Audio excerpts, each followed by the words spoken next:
आज की इस वीडियो में हम मध्यकालीन भारत के इतिहास का सेकंड टॉपिक दिल्ली सल्तनत के बारे में पढ़ेंगे, जिसमें हम पहले गुलाम वंश के बारे में पढ़ेंगे, जो कि काफ़ी इम्पोर्टेंट टॉपिक है।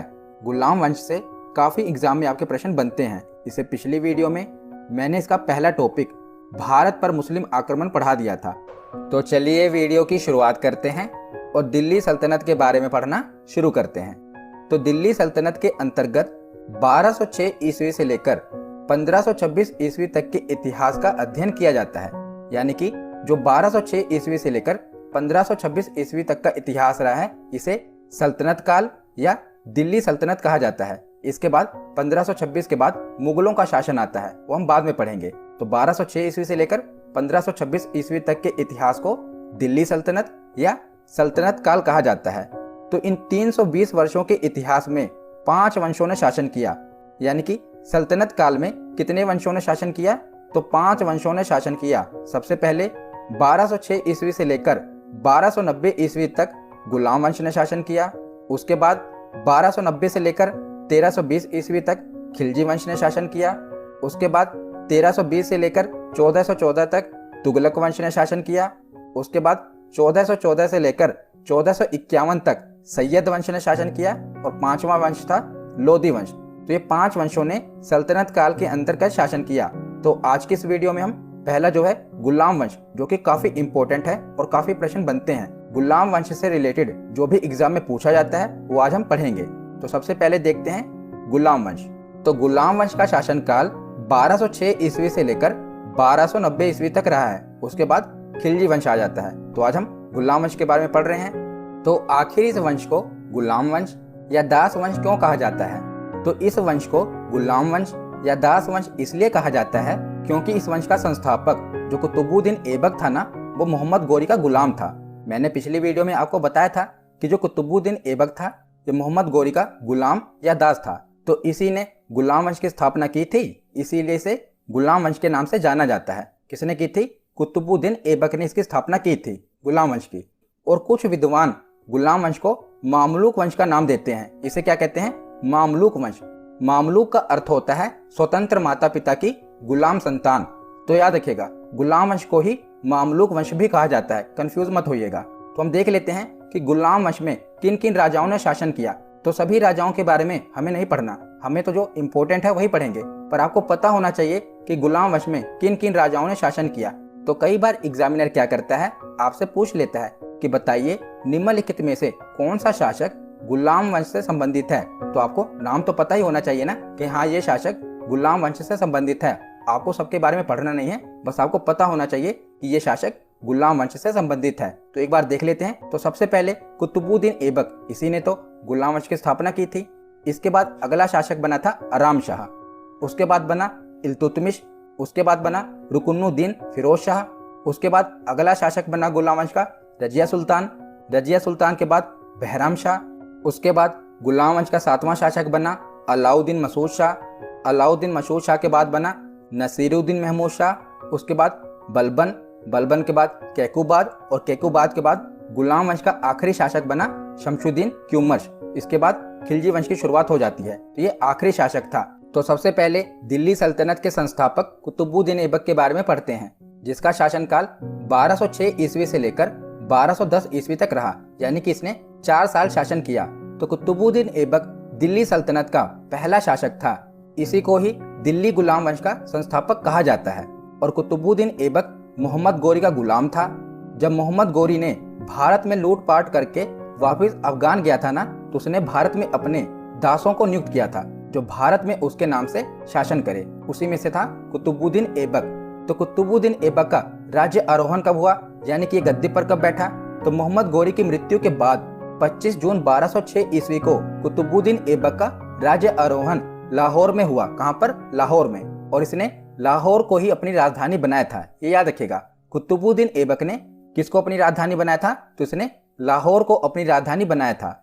और जब ये स्वतंत्र शासक बना, यानी कि दिल्ली की गद्दी पर बैठा, तब ये दासता से मुक्त नहीं था। इसीलिए इसने सुल्तान की उपाधि धारण नहीं की, बल्कि मलिक और सिपह सलार की उपाधियों के साथ शासन किया। इसने सुल्तान की उपाधि धारण नहीं की क्योंकि ये दासता से मुक्त नहीं था। इसने मलिक और सिपह सालार की उपाधियों के साथ शासन किया, याद रखी थी। और ऐबक के दरबारी विद्वान कौन कौन से थे? तो ऐबक के दरबारी विद्वान थे, दो नाम याद रखिएगा। पहला है हसन निजामी, जिन्होंने इसे हातिम ताई कहा। हसन निजामी ने ही कुतुबुद्दीन ऐबक को हातिम ताई कहा था, ये उपाधि दी थी। दूसरे दरबारी थे फक्र ए मुदब्बिर, तो ये दोनों ही कुतुबुद्दीन ऐबक के दरबारी थे, याद रखिएगा। तो अब हम आगे देखते हैं। तो कुतुबुद्दीन ने ही कुतुब मीनार का निर्माण करवाया था। तो जो ये कुतुब मीनार था ना, इसका जो नाम था ये सूफी संत ख्वाजा कुतुबुद्दीन बख्तियार काकी के नाम पर रखा गया था। आप ये मत कंफ्यूज होइएगा कि कुतुबुद्दीन ने अपने नाम पर कुतुब मीनार का नाम रखा था, नहीं। इसने अपने गुरु सूफी संत ख्वाजा कुतुबुद्दीन बख्तियार काकी के नाम पर इसका नाम रखा था।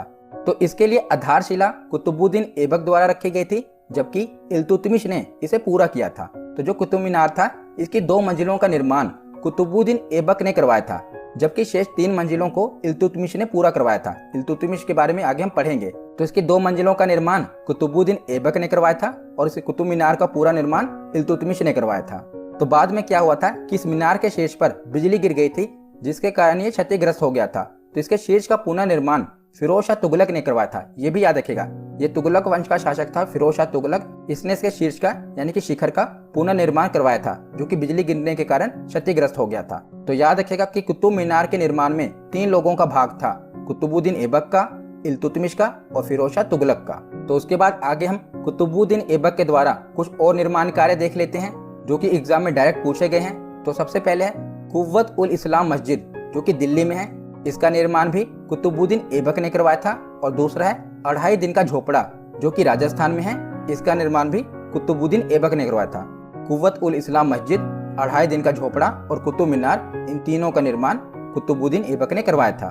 तो उसके बाद आगे है कि 1210 ईस्वी में लाहौर में चौगान का खेल खेलते समय घोड़े से गिर जाने के कारण कुतुबुद्दीन ऐबक की मृत्यु हो गई थी। तो चौगान का खेल, जिसे पोलो कहा जाता है, तो पोलो का खेल खेलते समय जो कुतुबुद्दीन ऐबक था, ये घोड़े से गिर गया था और घोड़ा इसके ऊपर चढ़ गया था, जिसके कारण इसकी मृत्यु हो गई थी, याद रखिएगा। कौन सा खेल खेलते समय? चौगान का खेल, या जिसे हम पोलो कहते हैं। तो एग्जाम में ये पूछा गया है कि चौगान का खेल खेलते समय किस शासक की मृत्यु हो गई थी? तो कुतुबुद्दीन ऐबक की मृत्यु हो गई थी। तो कुतुबुद्दीन ऐबक की मृत्यु के बाद जिसका पुत्र था आराम शाह, इसको लाहौर की गद्दी पर बैठा दिया गया। पर यह एक अयोग्य शासक था, इसने केवल 8 महीनों तक ही शासन किया।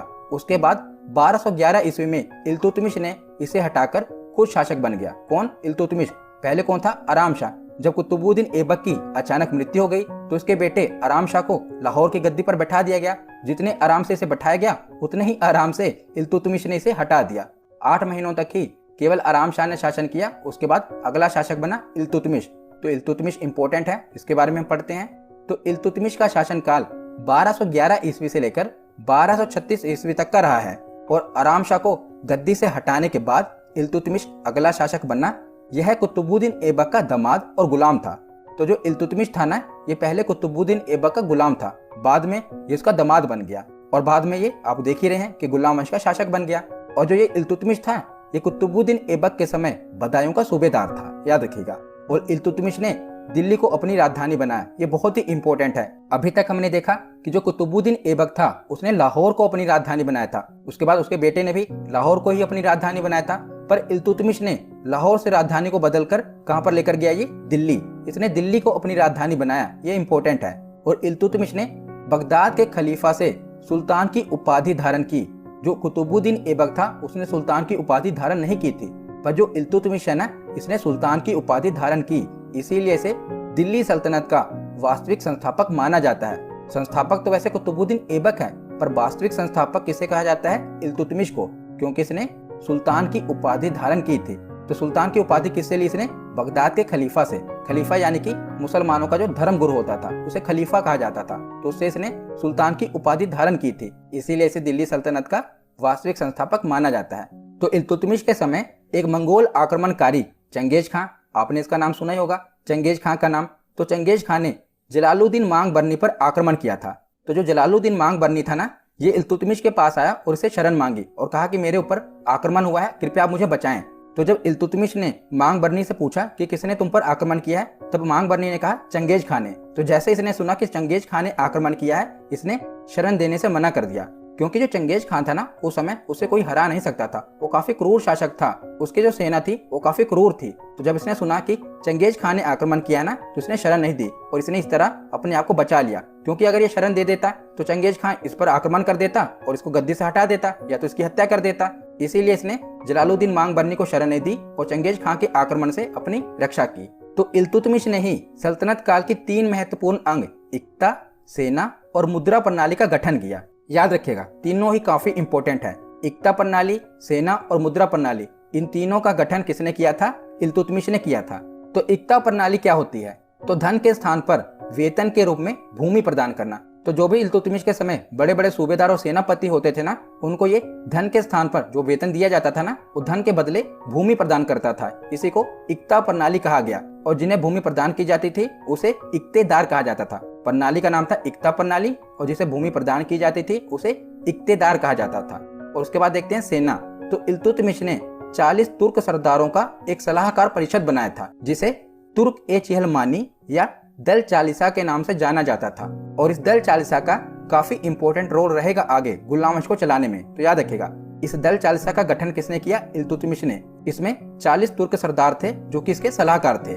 तो इल्तुतमिश के द्वारा इक्ता प्रणाली, सेना और तीसरी है मुद्रा प्रणाली। तो इसने टंका और जीतल 2 मुद्राएं चलाई। तो टंका जो था ये चांदी का सिक्का था और जो जीतल था ये तांबे का सिक्का था। तो इसने मुद्राएं चलाई थी टंका और जीतल, याद रखिएगा। तो उसके बाद आगे हम इल्तुतमिश के द्वारा लड़े गए कुछ प्रमुख युद्ध देख लेते हैं जो कि आपको पता होने चाहिए। तो 1215 ईस्वी में इसने तराइन का तीसरा युद्ध लड़ा था, जिसमें इसने ताजुद्दीन एल्दोज को पराजित किया था। इसकी विजय हुई थी तराइन के तीसरे युद्ध में। उसके बाद 1217 ईस्वी में इसने मंसूरा के युद्ध में नसीरुद्दीन कुबाचा को पराजित किया था। उसके बाद 1226 ईस्वी में इसने बंगाल पर विजय प्राप्त की थी और उस समय जो बंगाल का शासक था गियासुद्दीन, उसे इसने हरा दिया था। उसके बाद अगले ही वर्ष 1227 ईस्वी में इसने सिंध और मुल्तान पर विजय प्राप्त की और नसीरुद्दीन कुबाचा को पराजित कर दिया। उसके बाद 1226 ईस्वी से लेकर 1231 ईस्वी के दौरान इसने राजपूतों पर आक्रमण किया और विजय प्राप्त की। और जो इसका आखिरी युद्ध था वो था 1235 का, जो इसने पंजाब के खोखरों के विरुद्ध किया था और वहां पर भी इसको विजय मिली थी। तो ये इसका आखिरी युद्ध था। तो ये इसके कुछ प्रमुख युद्ध हैं जो मैंने एक ही स्लाइड में कवर कर दिए। तो उसके बाद आगे हम देखते हैं। तो इल्तुतमिश ने न्याय मांगने के लिए लाल वस्त्र पहनने की परंपरा को चलाया था। आगे हम देखेंगे कि इसकी जो बेटी थी रजिया सुल्तान, वो भी लाल वस्त्र पहनकर न्याय मांगने के लिए आती है। तो इसी ने लाल वस्त्र पहनकर न्याय मांगने की परंपरा को चलाया था इल्तुतमिश ने। और 1236 ईस्वी में इल्तुतमिश की मृत्यु हो जाती है और ये अपने मृत्यु से पहले ही अपने जीवन काल में ही रजिया सुल्तान को अपना उत्तराधिकारी नियुक्त कर देता है। इसके बेटे भी होते हैं पर ये अपने बेटों को नहीं बल्कि अपनी बेटी रजिया सुल्तान को अपना उत्तराधिकार नियुक्त करके जाता है और इसके बाद में मृत्यु हो जाती है। पर जब इसकी मृत्यु हो जाती है ना, तो जो 40 तुर्क सरदार थे, मैंने आपको बताया था ना पीछे, वो नहीं चाहते थे कि रजिया सुल्तान शासक बने। वो किसी महिला को शासक नहीं बनाना चाहते थे। इसीलिए उन्होंने रजिया सुल्तान को नहीं बल्कि इल्तुतमिश के सबसे छोटे बेटे रकुनुद्दीन फिरोज शाह को सुल्तान बनाया। उसके बाद क्या हुआ कि जो रजिया थी ना, ये न्याय के लिए लाल वस्त्र पहनकर, क्योंकि इसके पिता ने ये परंपरा चलाई थी ना कि अगर आपको न्याय चाहिए तो लाल वस्त्र पहनने की परंपरा चलाई थी, तो रजिया ने न्याय के लिए लाल वस्त्र पहनकर जुम्मे के दिन मस्जिद के आगे जनता के बीच पहुंची और न्याय की मांग की। तो जनता के हस्तक्षेप के बाद ये शासिका बनी। तो अब हम रजिया सुल्तान के बारे में पढ़ते हैं। तो जो रजिया सुल्तान का शासनकाल था ये 1236 ईस्वी से लेकर 1240 ईस्वी तक का था। तो जो रजिया थी ये दिल्ली की प्रथम और अंतिम महिला सुल्तान थी। तो याद रखिएगा, ये भारत की पहली और दिल्ली की प्रथम महिला सुल्तान थी।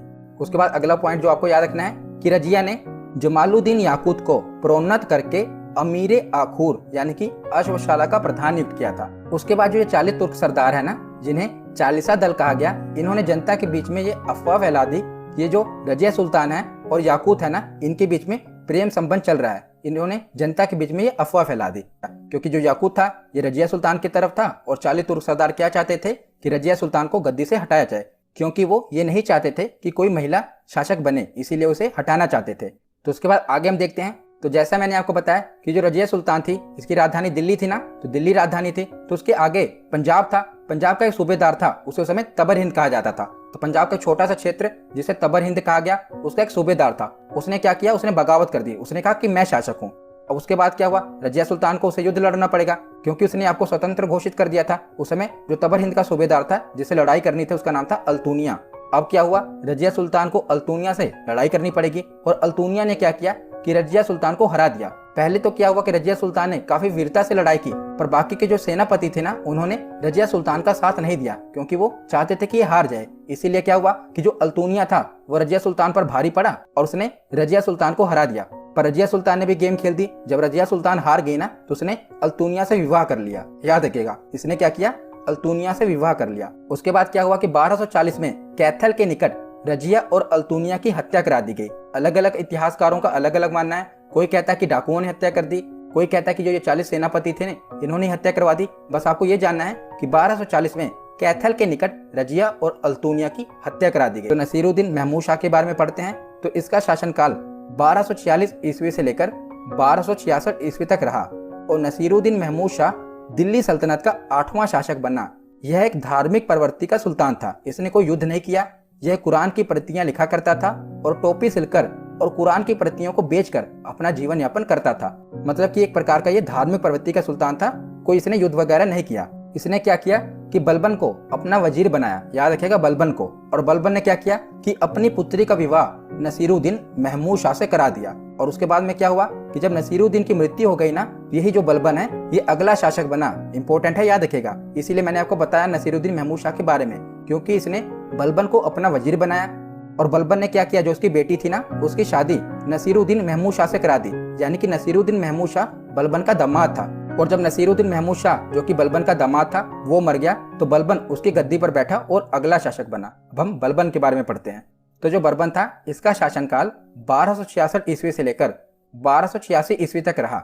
बलबन ईरान का रहने वाला था। इसने अपने दरबार का गठन ईरानी परंपरा के अनुसार किया और इसने ईरानी त्योहार नवरोज को मनाना शुरू किया।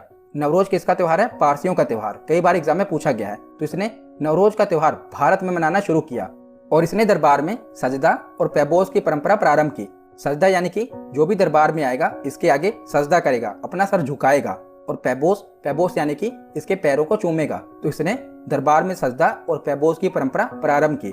तो बलबन ने अपने आप को पृथ्वी पर नियावत खुदाई यानी कि ईश्वर का प्रतिनिधि बताया और जिल्ले अल्लाह यानी कि ईश्वर का छाया बताया। इसने कहा कि मैं ईश्वर का प्रतिनिधि हूँ, जो भी मैं कहूंगा वो आपको मानना ही पड़ेगा। और इसने रक्त एवं लोह की नीति अपनाई, अर्थात आक्रमण की नीतियों को अपनाया। रक्त एवं लोह यानी कि तलवार के बल पर इसने शासन किया। अगर कोई नहीं मानेगा तो उसका रक्त बहा दिया जाएगा। रक्त एवं लोह की नीति इसने अपनाई और बलबन ने दल चालिसा को समाप्त कर दिया, क्योंकि इसको पता था कि दल चालिसा का ही रोल है किसी को शासक बनाने में और उसको गद्दी से हटाने में। इसीलिए इसने दल चालिसा को ही अंदर से खत्म कर दिया और समाप्त कर दिया। तो बलबन के बाद जो अगला शासक बना था वो था कैकुबार। ये भी एक अयोग्य शासक था। और इसके बाद गुलाम वंश का अंतिम शासक बना क्यूमर्स, जिसकी हत्या जलालुद्दीन खिलजी ने कर दी 1290 ईस्वी में। और उसके बाद खिलजी वंश की शुरुआत होती है, जो कि हम अगली वीडियो में देखेंगे।